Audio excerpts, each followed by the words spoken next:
First of all, I want to thank this committee under the leadership of Senator Rizal Ontiveros for inviting me and giving me a chance to clarify things that may have left questions and doubts on me. Before I answer your questions, Your Honors, I would like to emphasize what had really happened before the Bamban Pogo raid last March 13, 2024. Few months before the supposed raid, persistent reports have come to my attention that illegal activities are transpiring in a Pogo hub in Bamban, Tarlac. As the Chief PNP and trained intelligence officer, we conducted case build-up and validated these reports until we were able to come up with a better picture of what is really going on inside the Bamban Pogo hub. Your Honors, barely 17 days before my supposed retirement, on March 31, 2024, after having been extended by the President, pinilit ko po na trabahuin sa tulong ng mga taong nagbigay ng mahalagang impormasyon through prompt interagency coordination with task agencies and other intelligence units, lalong-lalo na po ang ating kasama si Yusek Gilbert Cruz po sa PAOK, we were able to carry out said law enforcement operations successfully. Indeed, that operation played a crucial role in exposing the truth about the Pogos operating in the country, wherein it involves various illicit activities, including the proliferation of illegal drugs, human rights violations, human trafficking, and other criminal acts. Personally, I am happy with what I see in the Senate and even in the Quad Committee hearing in the Congress. The public is becoming increasingly aware of the significant role that illegal Pogo operations play in various criminal activities across the country. At this point, Your Honor, may I clarify the photos of me with some persons of interest that have surfaced during the previous Senate hearing. As with regards to the photo with Mr. Tony Yang, una ko po nakita at nakilala si Mr. Tony Yang last December 2020 nung ako po ay naging Deputy Regional Director for Administration ng Police Regional Office 10 in Cagayan de Oro City. I met him acting in my capacity as the DRDA in some official and social occasions, him being a member of a local Filipino-Chinese Business Chamber of Commerce. Sumunod po ay nung ako po ay naitalaga bilang Regional Director ng nasabing rehiyon noong November 2021.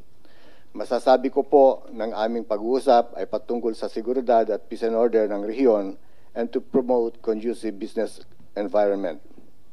I met him not on personal basis, but him representing a business group in Cagayan de Oro City. Honestly, Your Honors, during that time, wala pa akong natanggap na impormasyon patungkol sa warrant of arrest niya o wanted siya sa bansa o maging sa China. As Regional Director and Intelligence Officer, all my dealings with him were purely professional.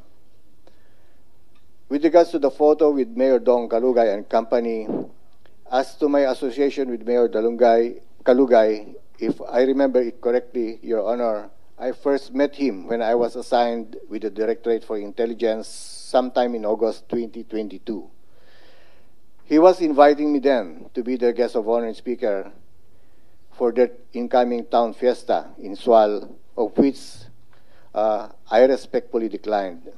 Dati po kasi akong Chief of Police ng Bayan ng Sual sometime in 1995 when I was still a young lieutenant.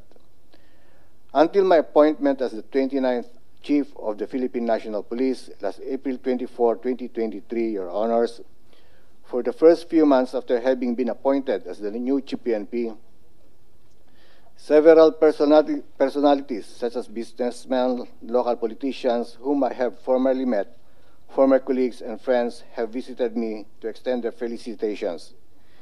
In this case, I presume that he called my office and sought for a courtesy call visit which he had secured.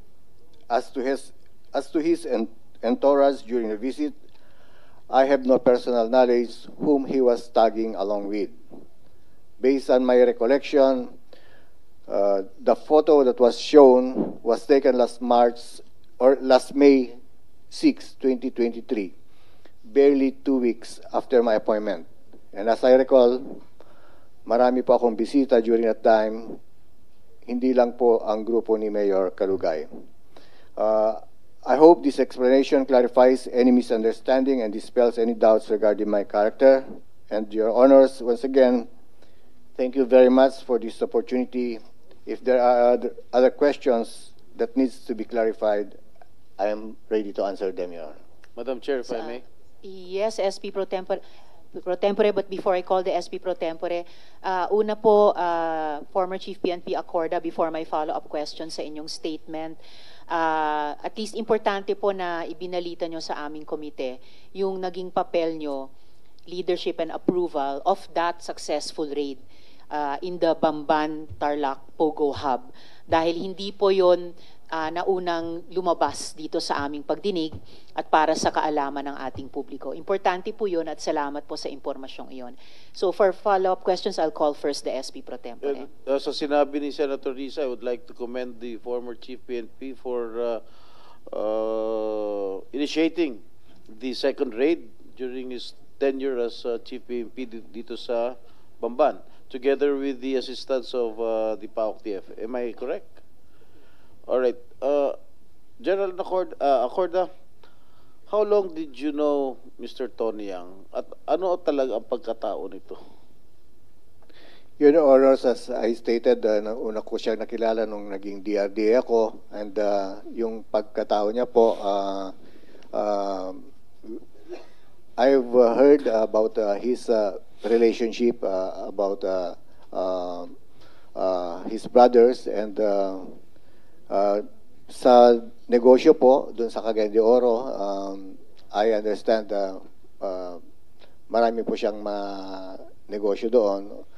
Kasama na po yung pagpaparating po ng bigas po, Your Honor. Pagpaparating ng bigas, pag-ismagel? Well, whether it's smuggled or not, Your Honor, I cannot qualify that. Maybe it's up for the All right. How operation. did he seek an appointment to your office?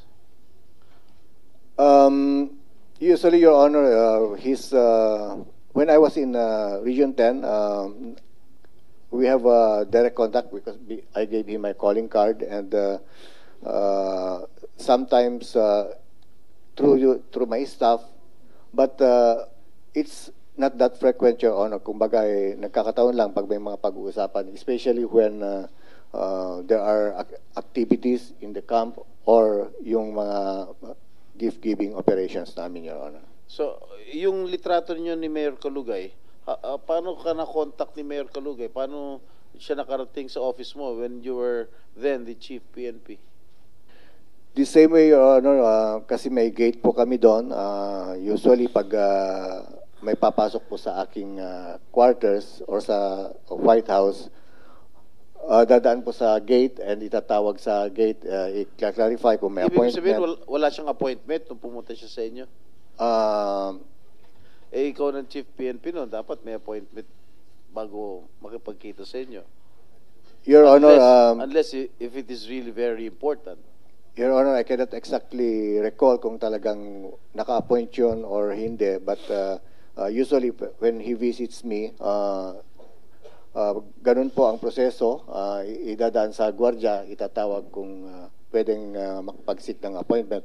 Because as I recall, Your Honor, during the time when I was the Chief PNP, talagang maraming bisita, and nagiging extension na rin po yung official residence ko as part of my office. So matagal mo nang kilala si Mayor Kalugay? Since I became the director for intelligence, Your Honor. Nakikita mo si Mayor Alice doon sa SWAL? I never went to SWAL during his term as mayor, Your Honor. And, Ano narinig mo hindi- sa kanilang dalawa? Um, Meron ka ba narinig? aside from the blogs, Your Honor, wala na po kung Oh. personal knowledge, Your Honor. Wala na talaga. Anyway, Gerald